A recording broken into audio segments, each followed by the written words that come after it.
ஸ்ரீ சங்கரா TV நேயர்களுக்கு நமஸ்காரம். இந்த இனிய காலை பொழுதிலே உங்கள் அனைவரையும் சுபதினம் நிகழ்ச்சியில் சந்திப்பதில் மிக்க மகிழ்ச்சி. இன்று 28/3/2024 இந்த நாள் எப்படிங்கிறத பார்க்கலாம் வாங்கும். இன்றைய தினம் சோபகிருத்து வருடம் பங்குனி மாதம் 15ஆம் தேதி வியாழக்கிழமை. திதி பார்த்தோம்னா தேய்பிரை திருத்தியை திதி மாலை 6:57 வரைக்கும் இருக்கு. அதனைத் தொடர்ந்து தேய்பிரை சதுர்த்தி திதியானது வந்து விடுகிறது. நட்சத்திரம் பார்த்தோம்னா இன்னைக்கு சுவாதி நட்சத்திரம் மாலை 6:37 வரைக்கும் இருக்கு. அதனைத் தொடர்ந்து விசாகம் நட்சத்திரம் என்பதும் வந்து விடுகிறது. மாலை 6:37 வரை, அதாவது சுவாதி நட்சத்திரம் இருக்கின்ற வரை இந்த நாளானது ஒரு அமிர்த யோகம் கூடிய நாளாக இருக்கிறது. அதனை தொடர்ந்து சித்த யோகம் என்பதும் வந்து விடுகிறது. இது போக பஞ்சாங்கத்திலே வரக்கூடிய யோகம் அப்படின்னு சொல்லி பார்த்தோம்னா இன்னைக்கு ஹர்ஷனம் அப்படிங்கிற ஒரு யோகத்தை கொடுத்திருக்கா. கரணம் பார்த்தோம்னா பத்திரை அப்படிங்கிற ஒரு கரணத்தை கொடுத்திருக்கா. இந்த நாளானது ஒரு சமநோக்கு நாளாக அமைந்திருக்கிறது. இன்னைக்கு என்ன ஸ்பெஷல் அப்படின்னு சொல்லி பார்த்தோம்னா இன்றைய தினம் சங்கடஹர சதுர்த்தி அப்படின்னு சொல்லி பஞ்சாங்கத்தில் கொடுத்திருக்கா. ஆக இன்றைய தினம் மாலை பொழுதிலே அருகிலுள்ள விநாயக பெருமானுடைய ஆலயத்திற்கு சென்று இறைவனை வழிபடுவதற்கு மறக்காதீர்கள் என்பதற்காக நினைவூட்டுகிறோம். இது போக இன்றைய தினம் பிரம்ம கல்பாதி அப்படின்னு பஞ்சாங்கத்தில் கொடுத்திருப்பார். இது போக இன்றைய தினம் கரிநாள் அப்படின்னு சொல்லி பஞ்சாங்கத்தில் கொடுத்திருக்கா. ஆக கரிநாள் அப்படின்னு சொன்னா சூரியனுடைய தீட்சண்யம் அதிகமாக இருக்கக்கூடிய நாள்.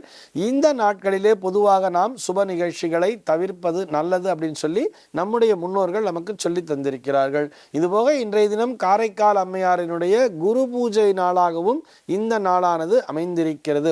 இறைவனே என்னுடைய தாய் வருகிறாள் பார் அப்படின்னு சொல்லி இந்த காரைக்கால் அம்மையாரை புகழ்ந்ததாக நாம் இந்த புராணத்திலே படித்திருக்கிறோம்.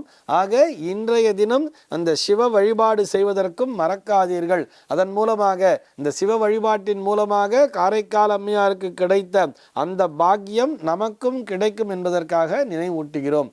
சென்னையில இன்றைய தினத்தினுடைய சூரிய உதயம் என்பது காலை 6:11 நிகழ்கிறது. சூரிய அஸ்தமனம் என்பது மாலை 6:16. சூரியன் உச்சிக்கு வருகின்ற நேரம் மதியம் 12:13. சந்திர உதயம் என்பது இரவு 8:49 நடக்கிறது. இதனை ஏன் வலியுறுத்தி சொல்கிறேன்னு சொன்னா, இந்த சங்கடஹர சதுர்த்தி பூஜையை செய்தவர்கள் அந்த சந்திர உதயமான பின்பு இரவு 8:49 சந்திர உதயம் என்பது நடக்கும். அந்த சந்திரனை தரிசித்து விட்டு அதன் பின்பு உணவருந்த வேண்டியது என்பதற்காக நினைவூட்டுகிறோம். சந்திர அஸ்தமனம் என்பது காலை 7:56 நிகழ்கிறது. தினாந்தம் என்பது இரவு 1:42 கொடுத்திருக்கிறார்கள். இன்றைய தினத்தினுடைய ராகு காலம் மதியம் 1:44 முதல் 3:15 வரையிலும், யமகண்டம் என்பது காலை 6:11 முதல் 7:41 வரையிலும், குளிகை காலம் என்பது பகல் 9:12 முதல் 10:43 வரையிலும் சம்பவிக்கிறது. இன்றைய தினத்தினுடைய சூலம் என்பது தெற்கு திசையை நோக்கிய சூலம் என்று பஞ்சாங்கத்திலே கொடுத்திருப்பார்கள். அதுவும் எத்தனை மணி நேரம் அப்படின்னு சொல்லி பார்த்தோம்னா மதியம் 2:14 வரை இந்த தோஷம் என்பது உண்டு. மதியம் 2:14 மேல் தாராளமாக நீங்கள் தெற்கு திசையை நோக்கி பயணிக்கலாம். அதற்கு முன்னதாக அவசியம் நான் தெற்கு திசையை நோக்கி பயணித்தே ஆக வேண்டும் என்ற கட்டாயத்தில் இருப்பவர்கள் நல்லெண்ணெய் தானம் செய்து அதனை தொடர்ந்து பயணத்தை மேற்கொள்ள வேண்டியது. இன்றைய தினத்தினுடைய ஆன்மீக தகவலாக, இதனை ஆன்மீக தகவல் சொல்றதை விட வரலாற்று தகவல் அப்படின்னு சொல்லலாம். இன்றைய தினம் சத்ரபதி சிவாஜி ஜெயந்தி அப்படின்னு சொல்லி பஞ்சாங்கத்தில் கொடுத்திருப்பா. ஒரு சில பஞ்சாங்கங்களிலே சார் இல்லையே பிப்ரவரி 19ஆம் தேதி தானே சார் சிவாஜியினுடைய பர்த்டேவா செலிப்ரேட் பண்றா அப்படின்னு சொன்னா, இதற்கான ரூல் என்ன சொல்றதுன்னு பார்த்தோம்னா, பால்குண பகுள திருத்தியை நாளன்று சத்ரபதி சிவாஜி பிறந்தார் அப்படின்னு சொல்லி அவருடைய அந்த பிறப்பு குறிப்பானது சொல்கிறது. இது வரலாற்று ரீதியாக பதிவு செய்யப்பட்ட ஒரு உண்மையான ஒரு விஷயம். பால்குண மாதத்திலே சாந்திரமான மாதமாகிய இந்த பால்குண மாதத்திலே வரக்கூடிய தேய்பிரை திருத்தியை நாளன்றுதான் சிவாஜி பிறந்தார் அப்படின்னு சொல்றது. அது அந்த வருடத்தை பொறுத்தவரை அவர் பிறந்த 1630 வருடத்திலே அது பிப்ரவரி மாதம் 19ஆம் தேதி என்பது வந்ததால் 19 பிப்ரவரி 1630 என்பது கிரிகோரியன் காலண்டர் அடிப்படையிலே வைக்கப்பட்ட ஒரு தகவல். அதனையே நாம் இன்றளவும் பின்பற்றி வந்து கொண்டிருக்கிறோம். ஆக அவருடைய உண்மையான பிறந்த நாள் என்பது இந்த பால்குண பகுல திருதியை என்பதுதான் என்பதை புரிந்து கொள்ள வேண்டும். அவரை பற்றிய தகவலைத்தான் நாம் இப்பொழுது பார்க்க போகிறோம். அதாவது சத்ரபதி சிவாஜி அப்படின்னு சொன்னாலே நம்ம எல்லாருக்குமே என்ன ஞாபகத்துக்கு வரும் சொன்னா, அவருடைய வீரமும் அவருடைய அந்த போர் திறனும் தானே ஞாபகத்துக்கு வரும். அந்த கொரில்லா முறையிலே போர் செய்வார் அப்படின்னு சொல்லுவார். அதே மாதிரி அந்த அவுரங்கசீபை எதிர்த்து போராடிய ஒரே மன்னன் யாருன்னு சொல்லி பார்த்தோம்னா இந்த சத்ரபதி சிவாஜி தான். அதாவது நிறைய பேர் போராடி இருக்கிறார்கள். இருந்தாலும் இந்த சத்ரபதி சிவாஜி அந்த பேரை கேட்டாலே அவுரங்கசீபிற்கே பயமாம். அந்த அளவிற்கு தன்னுடைய வீரத்தை வெளிப்படுத்தியவர் அப்படின்னு தான் நமக்கு ஞாபகத்துக்கு வரும். ஆனால் இது எல்லாவற்றையும் விட அந்த சத்ரபதி சிவாஜி என்பவர் அவருடைய மனம் என்பது எப்பொழுதுமே ஒரு முழு சமநிலையிலேயே இருந்து கொண்டிருக்குமாம். இதற்கு காரணம் என்ன அப்படின்னு சொல்லி பார்த்தோம்னா, இதற்கு முக்கியமான காரணம் அவருடைய குருவாகிய ராமதாசர் என்பவர்தான். அந்த கதையை தான் நம்ம இப்போ பார்க்க போகிறோம். சிவாஜியினுடைய குரு ராமதாசர் என்பவர் ஒரு நாள் என்ன பண்ணுறான்னு பார்த்தோம்னா, ஒரு பிக்ஷை எடுத்துகிட்டே இருக்கார். பௌதி பிக்ஷாந்தேகின்னு போய் கேட்பா இல்லையா, துறவி தானே. அந்த துறவிகள் எல்லோருமே எப்பொழுதுமே பௌதி பிக்ஷாந்தேகி என்று கேட்டுக்கொண்டே இருப்பார்கள். ஒரு முறை சிவாஜி வந்து அரண்மனையிலிருந்து பார்க்கும் பொழுது தன்னுடைய குருவானவர் பிக்ஷை எடுத்து கொண்டிருப்பதை பார்த்து கொண்டிருக்கிறார். இதை பார்த்த உடனே இவருக்கு மனசுக்குள் அப்படியே பதவதிச்சு போயிட்டார்.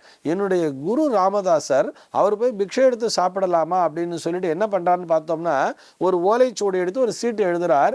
எழுதி தன்னுடைய அந்த அசிஸ்டன்ட், அந்த உதவியாளர் இருப்பா இல்லையா, பாலாஜின்னு சொல்லி பேர், அவர்கிட்ட கொடுத்து இதை என்னுடைய குருவிடம் சென்று சமர்ப்பித்து விடு அப்படின்னு சொல்றாராம். அந்த பாலாஜி கொண்டு போய் அந்த ராமதாசர் அந்த ஓலைச்சுவடியை குடிக்கிறார்.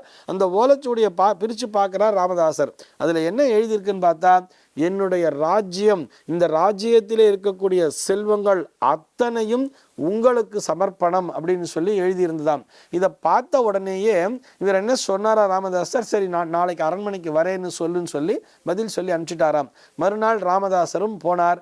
அரண்மனைக்கு போயிட்டு சிவாஜி கிட்ட சொன்னாரா, சரி நீ எல்லாத்தையும் எனக்கு எழுதி கொடுத்துட்ட, அப்போ இன்னையிலேருந்து உன்கிட்டையும் ஒன்றும் இல்லை தானே, அப்போ என்ன பண்ணுற, நீ என்னோட சேர்ந்து பிக்ஷை எடுக்கவா அப்படின்னு சொல்லி அவர் கையிலேயே ஒரு திருவோட கொடுத்துட்டாராம். வா நீ என்னோட சேர்ந்து வந்து பிக்ஷை எடு, ஏன்னா இன்னிலேருந்து இந்த ராஜ்யம் வந்து உன்னோடது இல்லை இல்லையா, நீ தான் எல்லாத்தையும் என்கிட்ட கொடுத்துட்டியே, நீயும் இன்று முதல் ஒரு பிச்சைக்காரன் தான், வா அப்படின்னு சொல்லி கூட்டிட்டு போயிட்டாராம்.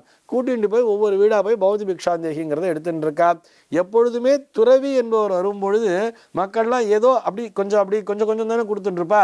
அன்னைக்கு ராஜாவே பிக்ஷை எடுத்துட்டு வர்றதை பார்த்த உடனே எல்லோரும் நிறைய செல்வங்களை வாரி வாரி அவர்கிட்ட கொடுத்துட்டு இருந்தாங்களாம். எல்லாத்தையும் ஒரு வண்டி கட்டி எல்லாத்தையும் எடுத்துட்டு போறா.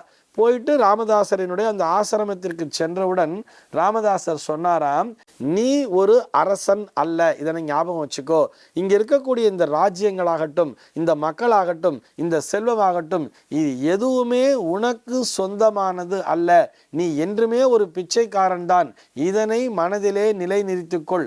அவர்களுக்கான ஒரு பாதுகாவலன் தான் நீ அப்படிங்கிறத மனசுல நிலை நிறுத்திக்கோ அப்படின்னு சொல்லிட்டு தாம் மேல போத்தி கொண்டிருந்த அந்த காவி உடையை எடுத்து அவங்கிட்ட கொடுத்தாராம். கொடுத்துட்டு இதனை நீ கொடியாக பயன்படுத்தி கொள்வாயாக அப்படின்னு சொல்லி அந்த காவி உடை இருக்கு இல்லையா, அதை எடுத்து கொடுத்தாராம். அன்று முதல் சிவாஜி என்ன பண்ணான்னு சொன்னோம்னா, அந்த காவியையே அந்த கொடியா கிழிச்சு, அந்த காவி துணியையே கொடியா வச்சு அதையே கொடியாக கொண்டு ஆட்சி செய்ய ஆரம்பித்தாராம். அதனை கொண்டுதான் அவருடைய மனம் என்பது சமநிலை அடைந்தது. இந்த காவி என்பது ஒரு தியாகத்தின் அடையாளம் அப்படிங்கிற மாதிரி அவர் புரிந்து கொண்டு நடந்தார் அப்படின்னு சொல்லி அந்த சிவாஜியினுடைய சரித்திரமானது, அந்த வரலாறானது நமக்கு சொல்கிறது. ஆக காவி அப்படின்னு சொன்னா இது ஏதோ சாமியாருக்கு, இது துறவிக்கு, இது சன்னியாசிக்கு அப்படின்னு எடுத்துக்கிறத விட அதை எப்படி எடுத்துக்கணும்னு சொன்னா மன சமநிலை என்றுதான் நாம் எடுத்துக்கொள்ள வேண்டும். தான் தனது என்று சேர்த்து வைக்கக்கூடிய பக்குவம் என்பது அந்த காவி நிறத்திற்கு இருக்காது என்பதைத்தான் அந்த சிவாஜியினுடைய சரித்திரமானது நமக்கு தெரிவிக்கிறது. இந்த தகவலோடு இன்றைய தினம் நான் உங்களிடமிருந்து விடைபெற்றுக் கொள்கிறேன். மீண்டும் உங்கள் அனைவரையும் நாளைய தினம் ஒரு சுவாரஸ்யமான தகவலோடு சந்திக்கிறேன். எம்பெருமானினுடைய திருவருளினாலே இந்த நாள் உங்கள் அனைவருக்கும் சுப தினமாக அமைவதற்கு வாழ்த்துக்கள்.